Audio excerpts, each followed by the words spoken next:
लेकिन संकेत ने प्रॉमिस किया है कि जब भी जरूरत पड़ेगा तभी मैं वापस आ जाऊंगा। अभी वो परमानेंट के टेम्पररी वो मुझे नहीं मालूम है, लेकिन वापस आएगा ऐसा बोला है। और परमानेंट एंड टेम्पररी हम लोग उसको कौन सा बड़ा प्रोजेक्ट देंगे उसके ऊपर है, बराबर ना। एक प्रोजेक्ट उसका उधर चलेगा, कौन सा, पेन में, और एक प्रोजेक्ट वैसे में विरार में चलेगा उसका, पेन में। तो दो जगह पे पैरेलली प्रोजेक्ट चलाएगा वो। संकेत 1 साल हुआ, ऑलमोस्ट होने ही आया, ऑलमोस्ट 1 महीना बाकी है। 1 महीना बाकी, यानी यहाँ का हिस्ट्री है।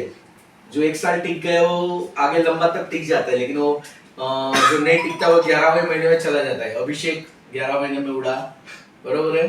तो 12वां महीना जो पूरा कर देता है वो परमानेंट टिकता है क्या? तो इसके पहले 11वें महीने में सब टिकते नहीं, भाग जाते हैं। लेकिन इसका जाने का एक अलग रीजन है। Is going for a business, that is a great thing. Life में बैकग्राउंड सही मिलेगा, सपोर्ट मिलेगा, तो उसका यूटिलाइजेशन करके आगे बढ़ने का, क्योंकि यहाँ जो मिलेगा वो एक लिमिटेड रहेगा। When you become a businessman तो तुम मल्टीटास्किंग करना पड़ेगा। और यहाँ जो तुम्हारे सुपीरियर या तो तुम्हारे जो एमडी या जो भी मैनेजमेंट आपको बोल रही है, वो सीट पे जब भी बैठोगे तभी समझ में आएगा कि हाँ कितना आसान है बिजनेस चलाना। तो अभी संकेत को धीरे धीरे बिजनेस कैसे चलाना समझ में आएगा, और बिजनेस में क्या क्या प्रॉब्लम्स आते हैं, क्या क्या डिफिकल्टीज आती है, क्या क्या फेस करना पड़ता है। अभी तो यहाँ क्या है, 9 से 6:30 डिब्बा निकाल के, बाइक निकाल के गुल। रातों की नींद कैसे हराम होती है, टॉप मैनेजमेंट में रहते हो तो, डिसीजन में पावर्स में रहते हो तो कैसे नींद खराब होती है, संडेज खराब होते हैं, हॉलीडेज खराब होते हैं, वो मैनेजमेंट में जो रहता है उसको ही मालूम रहता है। तो ये अच्छा है कि उसने बहुत कुछ यहाँ देखा है। उसने टेक्निकली प्रेस से लेके मोल्डिंग से लेके बहुत सारा अच्छा सिस्टम उसने डेवलप किया हुआ है। उसका आगे का उसने हैंडओवर भी 3 महीने पहले से ही, क्या मालूम मेरे दिमाग में क्या था, तो मैंने 3 महीने पहले ही अभय को और तुमड़ा को दोनों को तैयार कर दिया था। मुझे मालूम था ये टिकने वाला नहीं है, तो हैंडओवर इतना आसान हो गया उसका कि उतना तकलीफ नहीं है उसका। लेकिन फिर भी यही फील्ड में नहीं जा रहा है करके, सपोज यही फील्ड में जाता रहता था तो शायद मैं नहीं जाने देता था। क्योंकि नौकरी करना है तो ऐसी जगह पे इनिशियल स्टेज में जस्ट पास आउट, 2 साल हुआ ना, पास आउट हो गया। हाँ ठीक है। तो इनिशियल स्टेज में तो छोटी कंपनी में काम करना चाहिए कि जहाँ तुमको मल्टीपल एक्सपोजर मिले, समझ रहे हो। तो छोटी कंपनी में इनिशियल स्टेज में इसलिए काम करना है कि आपको हर एक डिपार्टमेंट में भागना पड़ेगा, हर एक डिपार्टमेंट का नॉलेज मिलेगा। तो इनिशियल स्टेज में पैसे के पीछे नहीं भागना है। इनिशियल स्टेज में ऐसी छोटी कंपनी में या तो मीडियम कंपनी में जाना चाहिए जहां आपको हर एक डिपार्टमेंट में कुछ ना कुछ सीखना मिले। मोनोटोनस लाइफ हो जाएगा। जब एक बड़ी कंपनी में जाओगे तो एकदम मोनोटोनस रोबोटिक लाइफ हो जाता है। केबिन के बाहर देख नहीं सकते, दूसरे कोई चीज में डिसीजन लेने का ताकत भी नहीं है, कुछ भी नहीं है।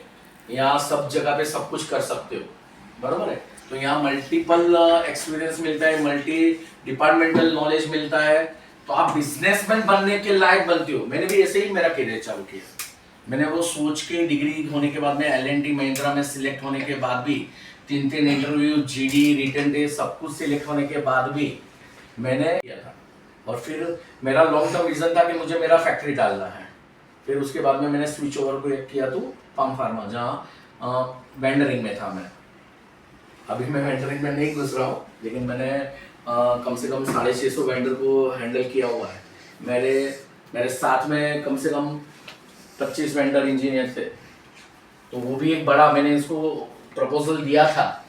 वो सोचा कि मेरा कोर फील्ड इंजीनियरिंग है, तो I am also a core engineer, but wandering also engineering. उसके अंदर तेरा इंजीनियरिंग का दिमाग बहुत कुछ यूज कर सकता है। नाउ वो तो तेरा पैन में वो इंजीनियरिंग दिमाग यूज नहीं कर पाएगा। You will just utilize your financial and management दिमाग, बरोबर है। टेक्निकल दिमाग तो तेरा यूज होने वाला नहीं है। तो तूने किसी एक का इंजीनियरिंग का सीट बर्बाद किया। अरे तो अभी इंजीनियर बन के तो सारे वो क्या बोलते हैं, मुर्गा पालन करेगा। बट आपने अभी मैं उससे तो मेरे को प्रोडक्टिविटी क्या रहता है, प्रोडक्शन क्या रहता है, उसमें भी that is a managerial skill. Yes yes, वो That is a managerial skill. That is not a technical skill. Technical skill नाही but Technical skill is just different thing. Technical समजलं? स्किल त्याच्यात पण आहे ते मच्छी मोठी पण झाली पाहिजे छोटी प्रॉब्लेम लगेच मेली तर काय मतलब आहे त्यासाठी पण टेक्निकल स्किल लागणार सर आणि याच्यात एवढं मिक्स करायला लागणार या पाण्यामध्ये तर ती इसका सबसे प्लस पॉइंट क्या मालूम है? He got his own ideas. देखो कोई नहीं बोलता है, लेकिन संकेत अपने आइडिया बोलता है. ये बहुत जरूरी है. आउटस्पोकन होना बहुत जरूरी है. जो इंट्रोवर्ट है ना, इंट्रोवर्ट होते हैं ना, वो लोग का जजमेंट नहीं ले पाते कि उसके दिमाग में पॉजिटिव चल रहा है कि नेगेटिव चल रहा है. जो आउटवर्ड रहता है ना, वो समझ में आ जाता है कि साला हाँ बोला है, गुस्से में बोला है, लेकिन दिल में है, बोल दिया, मन मुंह से निकल गया तो अच्छी बात है. और संकेत का मैंने डे 1 से देखा है. Is a very outward. वो कुछ भी रहेगा तो बिंदास बोलता है, डिस्कस करता है, आर्ग्यूमेंट करता है, समय भाई के सामने भी आर्ग्यूमेंट करता है. That is a plus side. मैं बोलूंगा क्योंकि तुम्हारे मन में जो है वो एक बार बोलो तो सामने वाले को भी समझ में आए, अपने को भी समझ में आए, अपन कहाँ गलत है वो भी. मन में ही रहोगे तो कैसे मालूम पड़ेगा. तो उससे वो चीज सब लोग जो भी उनके लेवल के, उनके साथ वाले, उनके एज वाले, वो लोग को समझना चाहिए कि इंट्रोवर्ड रहोगे तो सीख नहीं पाओगे और सामने वाले तुम्हें जज करता ही रहेगा. लाइफ टाइम जज ही करते रहेगा. अरे यार क्या दिमाग में चल रहा है, प्लस चल रहा है, माइनस चल रहा है, सही चल रहा है कि गलत चल रहा है. समझ रहे हो? तो जो भी है एटलीस्ट काम के बारे में तो आउटस्पोकन होना बहुत जरूरी है. वो संकेत का सबसे बड़ा प्लस पॉइंट था. He is always outspoken. उसने किसी के साथ में 2 महीना भी काम करा रहेगा, लेकिन उसका खुद का एक जजमेंट रहता है, खुद का एक ये रहता है, उसने जज किया रहता है उसके बारे में. यानी उसका ऑब्जर्वेशंस भी बहुत सही है, उसका खुद का एक डिसीजन भी रहता है, तो उसका एक सजेशंस भी रहता है. देखो जब आप आउटवर्ड रहते हो ना, तो आप बहुत कुछ बोल सकते हो. आप क्या सोचते हो, आप क्या करना चाहते हो, बहुत सारे सजेशंस भी दे सकते हो. समझ रहे? तो उसमें से आप लोगों को भी नया नया कुछ मिलेगा. तो संकेत को बहुत सारे ऐसा चीज मिला है. समय मैंने भी बहुत बार हंसते हंसते भी सिखाया है, कभी टॉन्ट मार के भी सिखाया है, लेकिन सीखने को मिला. चुप रहोगे, गोरख चुप रहता था तो गाली खाते रहता था. वो कभी भी चुप ही रहता था. बहुत गाली खाया उसने भी, क्योंकि चुप रहता था, बोलता ही नहीं था. समझ अगर सामने रहेंगे तो उसको बोलता ही नहीं था. नहीं, ऐसा नहीं होना चाहिए. आपके दिमाग में जो है सही गलत वो अलग बात है, लेकिन आपको बोलना है. आप बोलोगे तो समझ में आएगा, फिर उसमें से वे आउट निकलेगा. दूसरा एक बात, बहुत सारी जगह पे वो स्टैंड लेता है. मैंने देखा है वो स्टैंड लेता है. अपने यहाँ के बहुत सारे बच्चे हैं जो स्टैंड नहीं लेते. ओए, स्टैंड लेने का ताकत होना चाहिए. बरोबर है? हमारा जो भी काम है, कंपनी का नुकसान होता रहेगा तो जान जलना चाहिए. फिर ऊपर से कोई भी 30 मार खा आके बोलेगा कि ऐसा करो और कंपनी का नुकसान होता रहेगा, तो रुको, पहले मैं मेरे एचओडी को पूछता हूँ, बाद में डिसीजन लेता हूँ. ये स्टैंड लेने का ताकत नहीं है तो डाल दो, वरना आगे बहुत भारी पड़ेगा मेरे साथ में. मैं बहुत क्लियर हूँ. कंपनी का नुकसान होता रहेगा, तुम लोग स्टैंड लेने के लिए काबिल नहीं हो तो तुम लोग कंपनी में काम करने के लिए भी काबिल नहीं हो. मैं बहुत क्लियर हूँ ये बात पे. और इसने बहुत बार स्टैंड लिया है वो चीज का. फिर उसमें से लॉजिकल आंसर जो सही निकलता है वो करो, बात अलग है, लेकिन स्टैंड लेना बहुत जरूरी है. हाईलाइट होना बहुत जरूरी है. स्टैंड लेना मतलब आपको हाईलाइट करना बहुत जरूरी है कि यहाँ कुछ गलत हो रहा है, यहाँ कुछ गलत है, यहाँ इसके बदले में ऐसा भी हो सकता है. ये स्टैंड लेना बहुत जरूरी है. आप लोग भेड़ बकरियों के जैसा कोई ऐसा ये साइड में लकड़ी मारेगा तो ये साइड घूमोगे, ये साइड में लकड़ी मारेगा तो ये साइड घूमोगे, बिन पहनने के लोटे हो जाओगे फिर. और मेरे साथ में बिन पहनने के लोटे काम नहीं कर सकते. मैं बहुत क्लियर हूँ. मुझे स्टैंड लेने वाले आदमी चाहिए, क्योंकि स्टैंड लेने वाले आदमी रहेंगे तो ही कंपनी बचेगी, वरना नचाते रहेंगे सब लोग, हम लोग नाचते रहेंगे और कंपनी का नुकसान है. आफ्टरऑल किसका नुकसान है? हम लोग सब किसके लिए? कंपनी ग्रो करेगी तो आप लोग ग्रो करोगे ना. कंपनी ग्रो नहीं करेगी तो आप लोग तंबूरा ग्रो करोगे. कंपनी लॉस में है तो तंबूरा आप लोग को इंक्रीमेंट मिलेगा, 0 इंक्रीमेंट मिलेगा, क्योंकि कंपनी लॉस में है. समझ रहे आप लोग?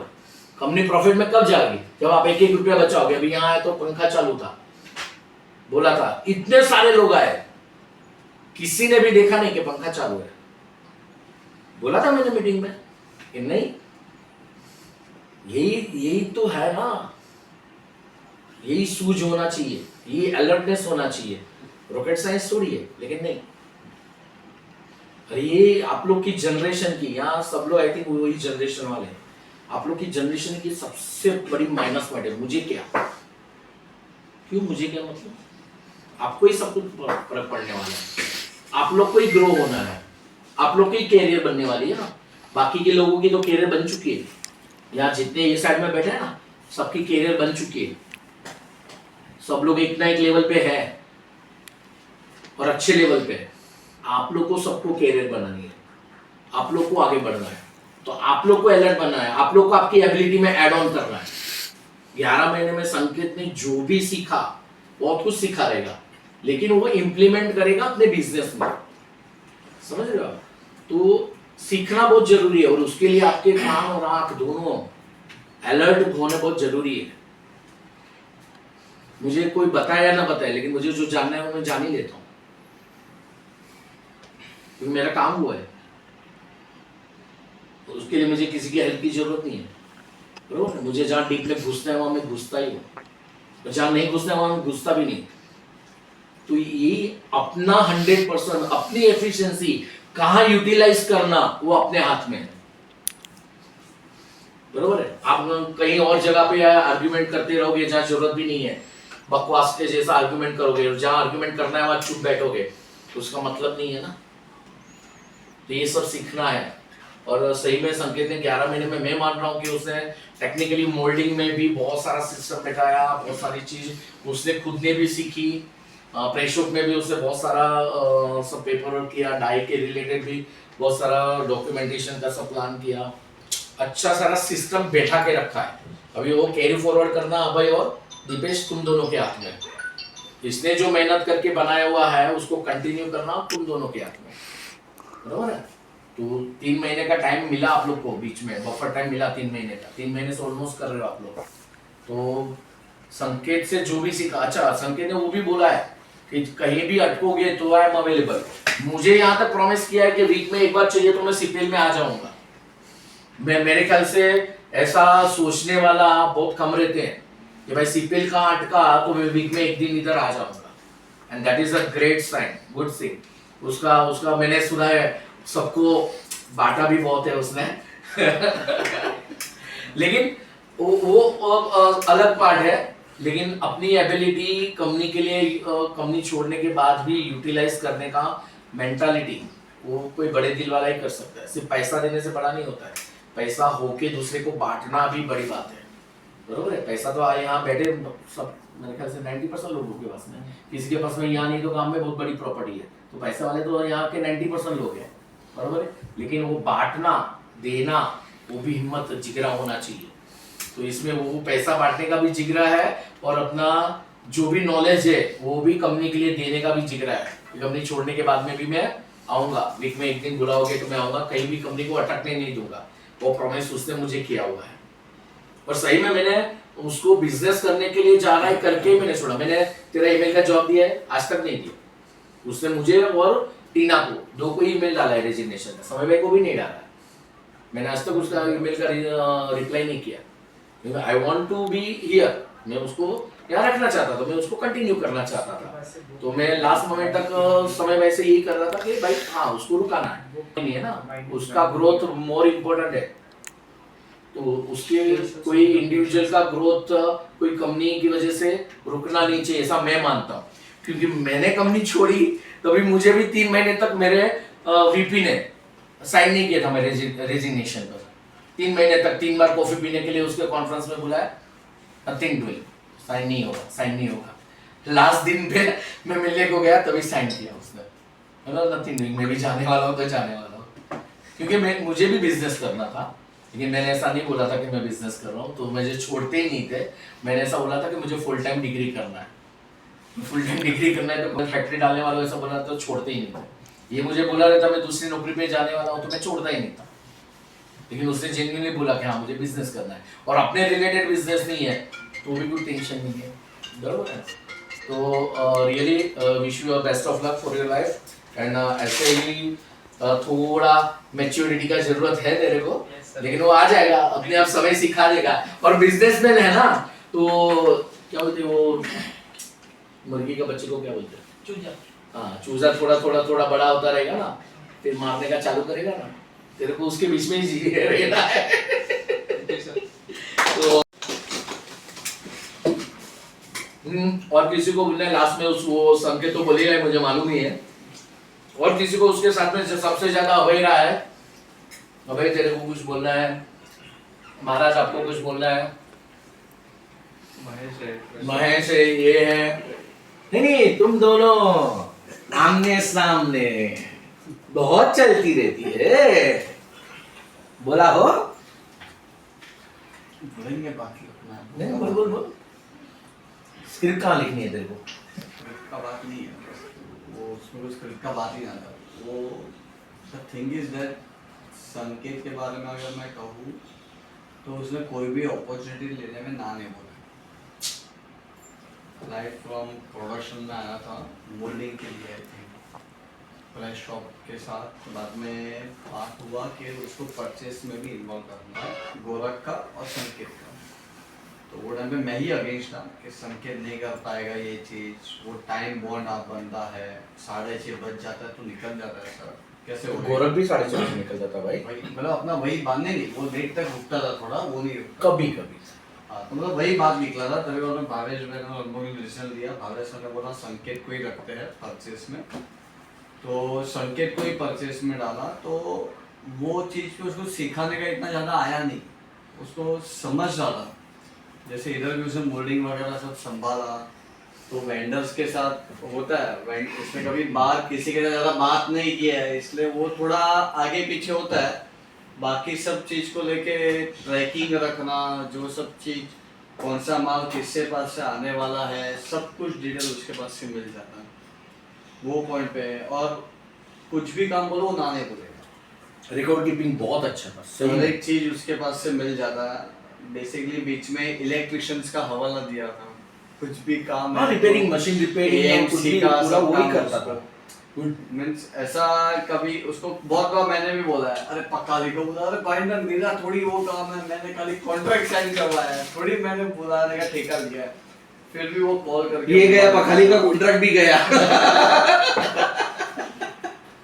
वो हुआ। फिर बाद में स्क्रैप भी जो बेचते थे, तो उसमें लीड और ढूंढना और कोई है क्या, तो इसने जनरली बात किया, तो एक जन का कांटेक्ट नंबर दिया, तो उसके साथ बातचीत करके जो है फिर वो देख लिया, बेसिकली कर दिया वो काम। गुड नेगोशिएशन, मतलब हर एक के साथ बातचीत नेगोशिएशन भी अच्छा करता था खुद अपने आप। तो वो पॉइंट पे है। और रहा बात काम का, उस कुछ काम बोला तो वो सोचना नहीं पड़ता कि ये हुआ रहेगा कि नहीं हुआ रहेगा, मतलब हो गया रहेगा। उल्टे का वो मेरे से फॉलो कर रहा है, अरे भाभी सर करो, बहुत टाइम हो गया है, डिले हो रहा है, जल्दी करो, वैसा सब। बस यही है, बाकी best of luck for your future संकेत।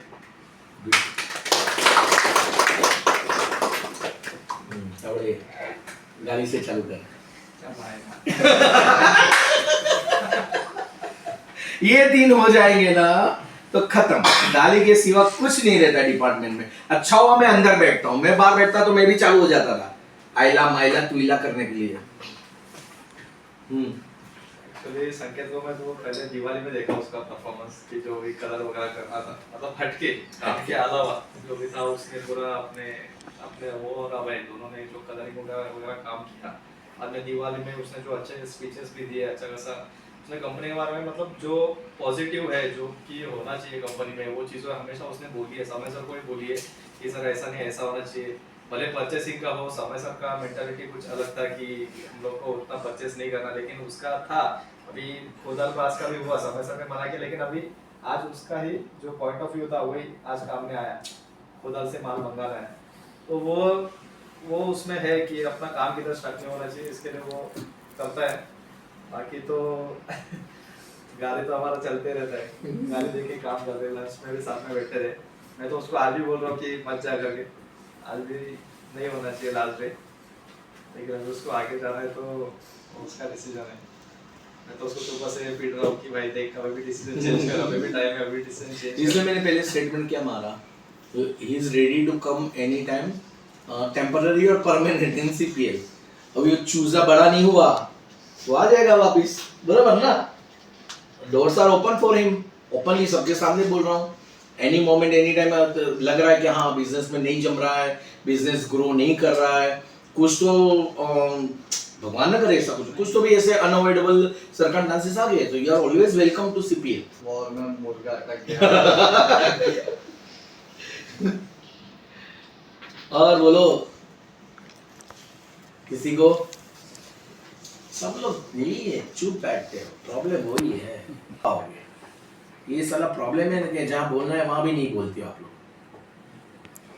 मध्ये आलेलो 25 मे 2025 ला आहे, पण मला माहिती आहे मेन म्हणजे इकडे एक आहे का सर्वांना घाबरतात बोलायला, की बोलायला काय होतं, भले मराठीत बोलताय तर मराठीत बोला, हिंदीत बोलताय तर हिंदीत बोला, तर जी तुमची लँग्वेज आहे त्याच्यात बोलायचं, कारण की समोरच्याला पण एक्सप्लेन करणं खूप जरुरीचं असते. इथे खूप जण घाबरतात. जो तुम्हाला डाऊट आता महेशदा बोलतो का त्याच्याकडे 2 कॉईल आहेत, त्या आपण 2 वेळा माल जास्त बनत नाहीये, तो बोलतो पण त्याला कसं एक्सप्लेन नाही करतायत, पण जे आहेत ना तुम्हाला समजू शकतात ना ते माणसं तुम्हाला समजणारच. थोडा टाइम लागणार पण समजणार. एकदा नाही झाला, दोनदा नाही झाला, तिसऱ्यांदा पण यायचं, चौथ्यांदा पण यायचं. भाई हे करायचंच आहे आपल्याला, करायचं आहे म्हणजे करायचंच आहे. याच्यात काय माझी चुकी आहे तर तू सांग का, याच्यात मी काय इम्प्रुव्हमेशन करू शकतो का, हे मेन आहे. आणि सीपीएल मध्ये मी सर्व काय शिकलो. मी तर पहिला तर होतो थर्मोलॅबमध्ये, तिथे फक्त ओनली प्रोडक्शन बघायचो. प्रोडक्शन म्हणजे आता मला काय माल येणार आहे आपल्याला, फक्त मी ऑर्डर टाकलाय, इंडेंट टाकलाय, माल तर येणार आहे 15 दिवसानंतर. तिथे लीड 15 दिवसाच्या आतमध्येच माल यायचा. पण जेव्हा इकडे आलो ना तर इथे आता म्हणजे जेव्हा मी परचेस मध्ये आलो तेव्हा समजलं की ऍक्च्युअल मध्ये माल मागवायला किती हे असतं ना, जिम्मेदारी.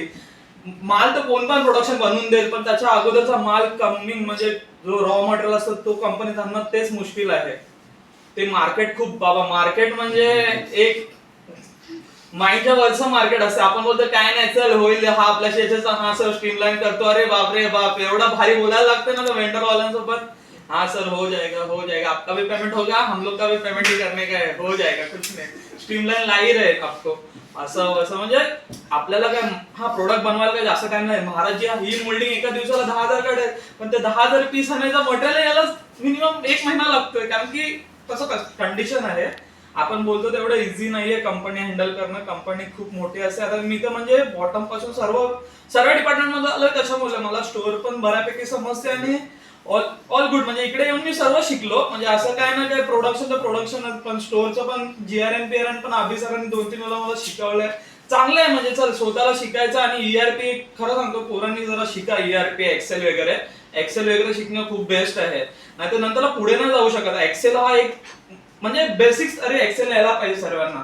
एक्सेल खूप मेन इम्पॉर्टंट आहे आताच्या ह्याच्यामध्ये, कारण की एक्सेलच नाही केलं ना तुम्हाला प्रोडक्टिव्हिटी न समजणार तुमचं काय आहे. तुम्ही माणसांना बोला हा एका तासामध्ये एवढं निघते, पण एक्सेल आला ना तर ऍक्च्युअल किती प्रोडक्शन आहे, किती एफिशियन्सी आहे ना, ते पण तुला काही टेन्शनच नाही. फक्त तिथे टाईप टाकायचं आहे. आता अभयला शिकवलंय, फक्त त्याला फॉर्म्युला शिकवला ना, कारण की फॉर्म्युला थोडा हे असेल, फॉर्म्युला थोडा त्याला बोललोय काय एल्लो जे आहे तिकडे फॉर्म्युला लावलाय, तिकडे काय छेडखानी करायचं नाही तुला, फक्त जिथे तिथे फक्त टाकत जायचं आहे.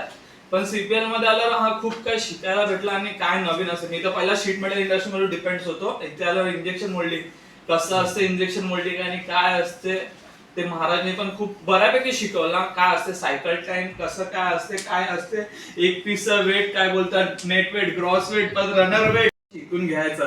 भले एका लेवल नंतर कुठे चांगला म्हणजे बघा काय नाही शिकलं तरच तुम्ही पुढे जाऊ शकता, नाही तर ग्रो नाही करू शकत माणूस कधीच नाही.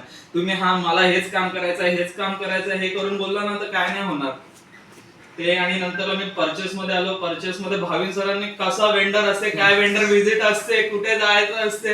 हा भाविन सरांनी यांनी एक मला ऍड्रेस वाला ग्रुप मध्ये ऍड केला. चल लोकेशन टाकलं तर मी पोहोचायचो तिकडे. पण म्हणजे हा चल काहीतरी नवीन शिकायला भेटलं. हा पण मला एक आहे का टाइम टू टाइम मध्येच काम करायला आवडायचं मी.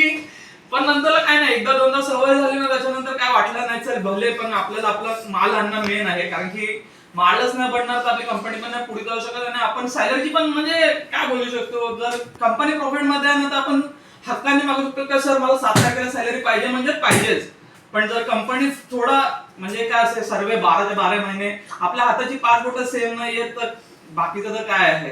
आता वॉर आला, 2-4 बॉम्ब टाकले, वॉर झालाय तिकडे फरक पडतो इंडियाला. पण आहे ना, कारण की तिकडून माल येतो, इम्पोर्ट होतो, एक्सपोर्ट होतो, त्याच्याशिवाय तर कोणता प्रोडक्ट बनत नाहीये. ते खूप मेन आहे. नाही तर काय नाही, कंपनी खूप चांगली आहे, शिकायला खूप आहे या कंपनीमध्ये. फक्त एकच आहे का सर, आपण थोडं ERP थोडा म्हणजे चांगलं बनवा, कारण की ERP मध्ये खूप सारे आयटम कोड्स आहेत जे आपण नाही वापरू शकत, त्यांना थोडं काहीतरी ऍडजस्टमेंट करून जेवढा कमीत कमी जे आपले युजेबल आहेत तेवढंच वापरूया, कारण की बेस्ट होईल. आता यांना पण माहिती आहे, सर्वांना माहिती आहे, थोडे आयटम कोड थोडं कमी करायची जरूरत आहे, तेच मेन आहे, बाकी काय नाही. तो एटलीस्ट इतनी खुशी है कि यहाँ से बंदा बहुत कुछ सीख के जा रहा है. अरे उसकी स्पीच से ऐसा लगा ना कि बिजनेसमैन बनने के लायक है. उसका देखो स्पीच में उसने बहुत कुछ सीखने वाली बात की है. हर एक चीज में सीखो सीखो सीखो सीखो. ये that is a positive attitude. That attitude gives you the boost. आप स्टैंड स्टिल हो जाओगे तो बूस्ट नहीं मिलेगा. आप कुछ ना कुछ सीखते रहोगे, नया करते रहोगे, आपका एडिशन. इसके पहले भी मैं बोला था कि आपकी तरफ से वैल्यू एडिशन क्या है कंपनी को.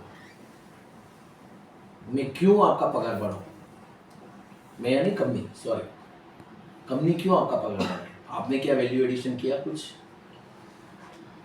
उम्र बढ़ती है तो बुद्धि भी बढ़नी चाहिए, बरोबर है. आपके एक्सपीरियंस के हिसाब से आपका एक्सपीरियंस का कंपनी को बेनिफिट भी होना चाहिए.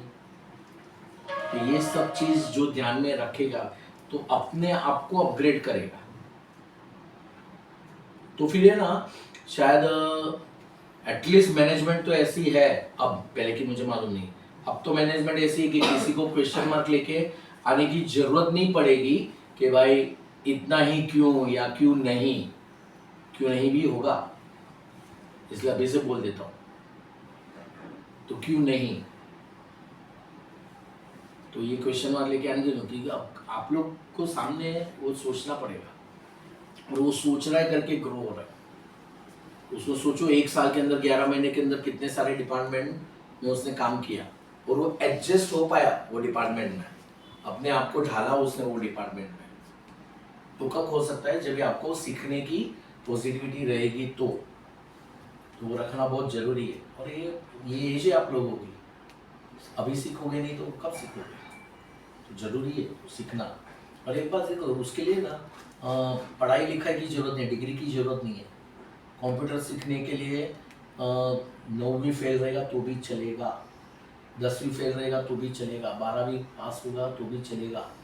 उसके लिए लॉजिक चाहिए. मोबाइल पे गेम आ सकता है तुम लोगों को, वहाँ लॉजिक चला सकते हो, तो एक्सेल में क्यों नहीं चला सकते हो. समझ लो, उसके लिए उससे और एजुकेशन से कुछ लेना देना नहीं है. सही में बोल रहा हूँ. ये क्या मालूम है, एक ये बना के रख दिया है ये लोग ने, धंधा बना के रख दिया है कि डिग्री लेंगे या ज़्यादा डिग्री हो गई तो ज़्यादा अक्ल वाले हैं या ज़्यादा नॉलेज वाले हैं. जो ऑन ग्राउंड जिसको एक्सपीरियन्स ज़्यादा है, ऑन ग्राउंड जिसके पास में नॉलेज ज़्यादा है, उसकी वैल्यू ज़्यादा है. 4 साल मध्ये इंजिनिअरिंग मध्ये कधी एक्सेल नाही शिकवत. हाँ, मी पण कुठे कामाला लागलो तेव्हाच त्या एका सरांनी शिकवलं की काय असतं एक्सेल, आणि आम्हाला थोडी चार्ट पीट मैंने वो टाइम में 93 आई पास आउट डिग्री 93 में मैंने कोडिंग किया था.